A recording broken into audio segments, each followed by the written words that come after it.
Reverendíssimo Padre Nilci, presidente desta celebração eucarística, amado povo de Deus presente nesta Igreja Matriz, queridos internautas que nos acompanham pela rede Santa Rita de Comunicações e Rádio Ativa, Rádio Difusora FM. Estamos às portas de celebrar o nascimento de nosso Senhor e Salvador Jesus Cristo. E a liturgia de hoje vai falar de uma personagem central de todo esse acontecimento. E essa personagem é uma mulher. Essa personagem é a Virgem Maria.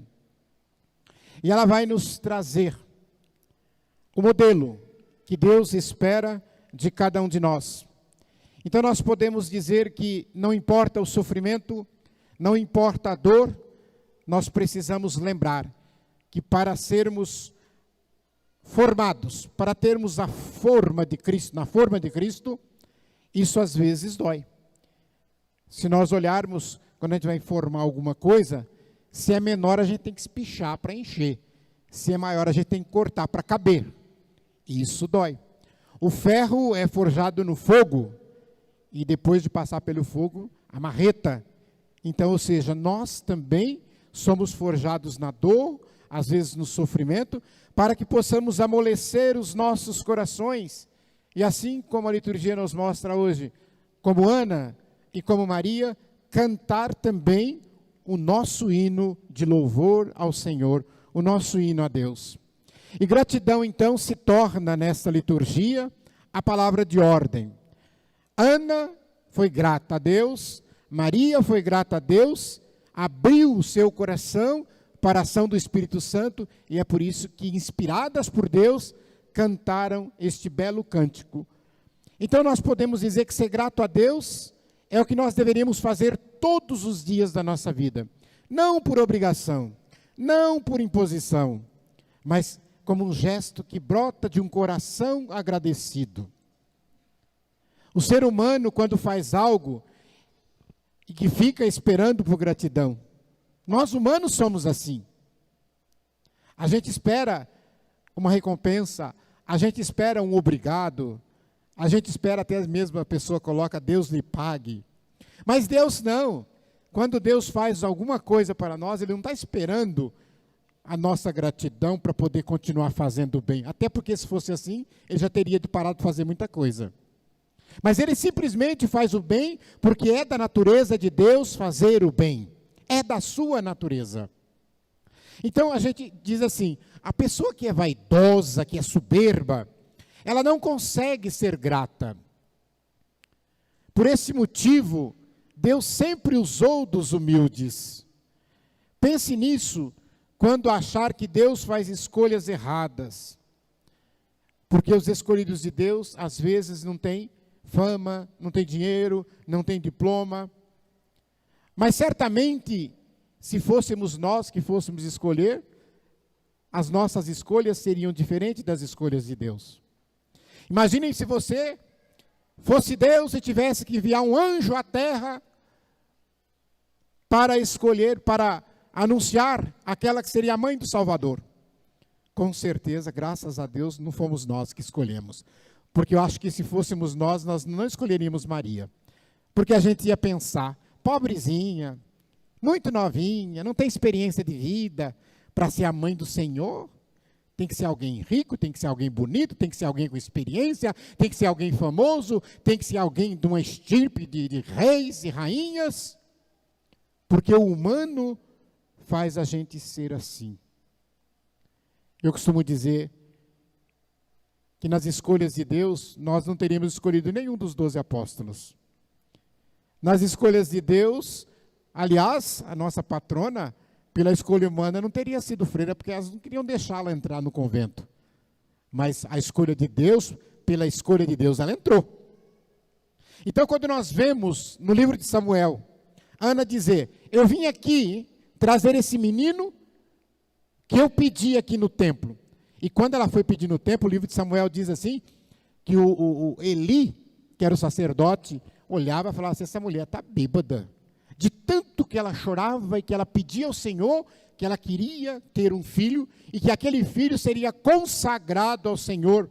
E por isso que ela leva aquele filho ao templo, e lá ela canta um cântico que a gente chama de Cântico dos Pobres. Você pode olhar lá no livro de Samuel, chama Cântico de Ana. E vocês já vão entender por que eu falo isso, Cântico de Ana. Guardem aí, livro de Samuel, Cântico de Ana. Depois, o canto de Maria, que é o que nós cantamos no Evangelho. Se vocês olharem o Cântico de Ana e o Cântico de Maria, vocês vão ver inúmeras semelhanças. Alguém poderia dizer, mas Nossa Senhora então copiou, porque ela cantou praticamente o mesmo Cântico de Ana. Não. Duas coisas precisamos entender. Primeiro, se ela conhecia o Cântico de Ana, então Maria era uma mulher da palavra de Deus. Era uma mulher que sabia ler a palavra de Deus, então. E, segunda coisa, prestem atenção. O Espírito Santo que inspirou Ana a cantar é o mesmo Espírito Santo que inspirou Maria a cantar. Por isso que os cânticos são parecidos. Se o Espírito Santo, por exemplo, que inspira a vida de Santa Rita, então se de repente você tem algumas atitudes semelhantes à de Santa Rita, lembre-se, mas está querendo copiar o santo. Não, é porque o Espírito Santo que inspirou não só Santa Rita, São Francisco, São José e tantos santos, também deve ser o mesmo Espírito que nos inspira, que nos faz ser gratos a Deus, como essas duas mulheres foram. E esse cântico é atual, importante para todos nós, porque todos nós vemos testemunhos de vida sobre os quais nós poderíamos dizer assim: aqui sim, nós vimos que o Senhor tirou alguém do pó, que o Senhor tirou alguém do lixo, para fazê-lo assentar-se com os nobres. Eu costumo dizer que nós trabalhamos há muitos anos com moradores de rua. É errado dizer essa expressão, a gente fala pessoas em situação de rua. E certa vez eu comentava que o Padre Neuci celebrou conosco o Natal com essas pessoas essa semana, mais de 120 pessoas, só daqui de Batatais. E uma pessoa um dia, padre, chegou na casa e ela olhou as pessoas que estavam acolhidas naquela casa e ela disse assim: mas onde estão os moradores de rua? Eu olhei para ela, mas que pergunta é essa? Porque ela achou que ela ia encontrar lá as pessoas sujas, rasgadas, maltrapilhas e fedendo. Mas ela encontrou as pessoas limpas, com a barba feita, alimentadas, felizes. Então, ela achou que estava errado. Então, é assim que nós achamos. Nós, às vezes, achamos que as pessoas não têm condição de fazer certa coisa, mas Deus vai lá e escolhe justamente aquela pessoa. Se chegam feridos, se chegam machucados, dali a algum tempo as feridas são curadas. As cicatrizes às vezes ficam, porque as cicatrizes são as marcas da vitória sobre a ferida, sobre a dor. E nós cristãos, às vezes, não carregamos essas marcas só no nosso corpo, mas principalmente, às vezes, carregamos essas marcas no nosso coração. Mas são marcas de vitória, porque a gente olha e fala: eu venci, eu passei por isso, mas Deus estava comigo. E assim como Maria passou pelo Calvário junto com seu Filho Jesus Cristo, ela venceu e hoje é venerada no mundo todo. Então nós precisamos entender que essa vitória de Deus é que faz com que nós devamos ser gratos e cantar o Magnífica ao Senhor e servir ao Senhor. Em Jesus, tudo quanto Deus sonhou para nós se realizou plenamente, absolutamente. Definitivamente, nós estamos chegando no Natal.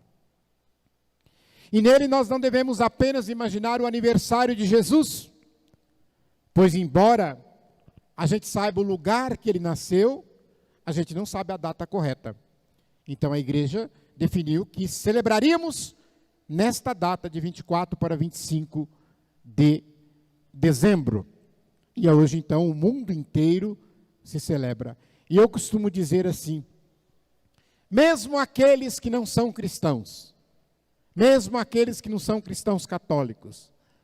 Mas nesta época do ano, todos, sejam espíritas, sejam candomblé, sejam umbandistas, sejam até ateus, mas são contagiados pela força e pelo clima de Natal na celebração da primeira vinda de nosso Senhor e Salvador Jesus Cristo. Olha que bonito. Então nós devemos, como cristãos, não banalizar também o Natal. Porque se ele chegou até aqui, é porque a igreja cultivou isso. Porque a igreja espalhou para o mundo inteiro isso. Então nós devemos sim continuar a contagiar o mundo e não permitir que o mundo contagie a igreja. Porque se nós permitirmos que o mundo contagie a igreja, daqui a algum tempo nós não estaremos celebrando Natal mais. Então, nessas festas, nessas épocas, a gente lembra assim, nós devemos respeitar a liturgia.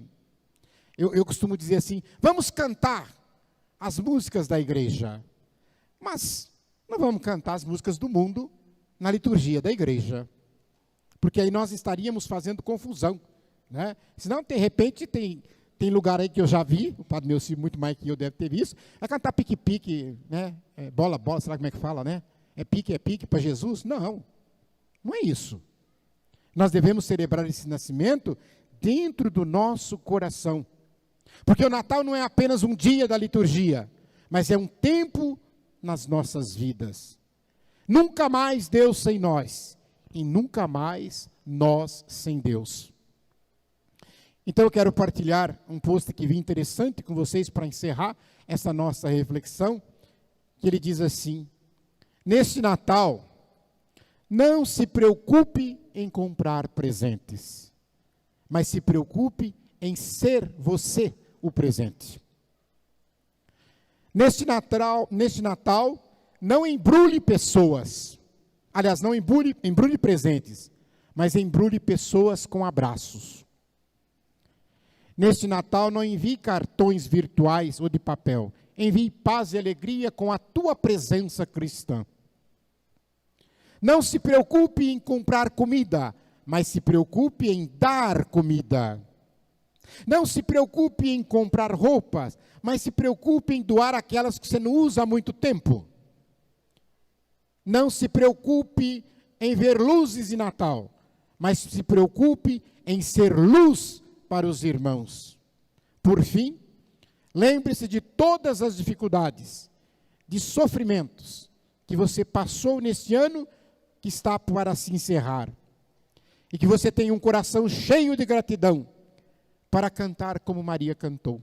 Então vamos ficar em pé e encerrar cantando esse refrãozinho que todos vocês conhecem.